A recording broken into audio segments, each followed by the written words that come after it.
La piscine de Roubaix se met à l'heure de l'orientalisme en exposant pour la première fois depuis 120 ans un illustre peintre injustement oublié, hommage ici à Gustave Guillaumet. Mais un peintre orientaliste, c'est vite dit.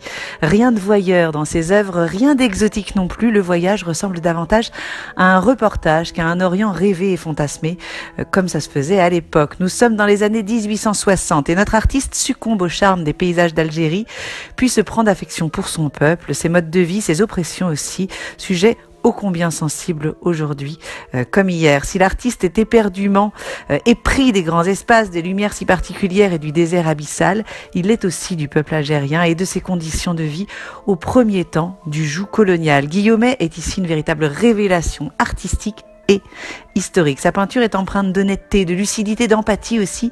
Il ne cherche pas à embellir la réalité, il ne cherche pas non plus à dramatiser la situation, il documente un état de fait avec le talent d'un grand peintre, comme plus tard d'autres le feront en photojournalisme. Plaire n'est absolument pas son souci, même si évidemment les foudres des critiques et du public de l'époque le toucheront, peut-être même jusqu'à le mener à son suicide à 47 ans à peine. Car notre artiste est éminemment sensible, tel une éponge émotionnelle, il s'imprègne du quotidien des habitants qu'il côtoiera lors d'une bonne dizaine de très longs séjours. C'est assurément lui qui les connaît le mieux, allant même jusqu'à être autorisé à entrer dans les intérieurs, ce que seul Delacroix avait pu faire auparavant. Pas étonnant donc que ses peintures ne ressemblent à aucune autre. Il nous livre des images à couper le souffle, ces femmes algériennes maîtresses en leur demeure, des scènes de genre loin des harems fantasmés en son temps.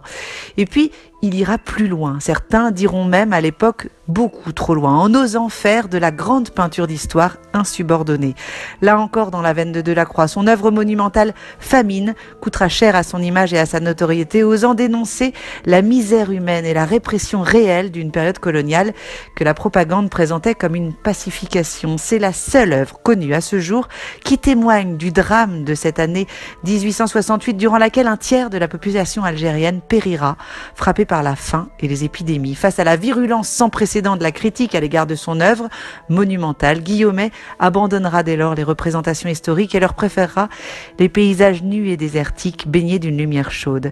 Cette œuvre est à admirer ici, tout juste restaurée grâce à une générosité publique sans précédent. Guillaumet se place en observateur attentif de la vie modeste et rurale, portant un regard respectueux, lucide, on le disait, sur ces berbères, ces scènes de prière, des tisseuses, des porteuses d'eau, des enfants, des vieillards œuvrant à un pénible labeur dans des conditions rudimentaires. Une peinture émouvante et subtile, sans jamais tomber dans le misérabilisme ou la condescendance. On découvrira non seulement un peintre hors pair, mais aussi un dessinateur de génie, un véritable maître du trait, une exposition qui pose un regard singulier sur l'Algérie, son histoire, petite et grande, loin des clichés enchanteurs de la peinture orientaliste, au travers de tableaux monumentaux, d'huile sur toile, de pastels, de croquis, au total plus de 130 œuvres d'un peintre authentique et engagé, fasciné par l'Algérie, la vraie, l'éternelle. Cette exposition a reçu, on le signale quand même, le label Exposition d'intérêt national attribué par le ministère de la Culture qui récompense chaque année les musées de France qui mettent en œuvre un projet d'exposition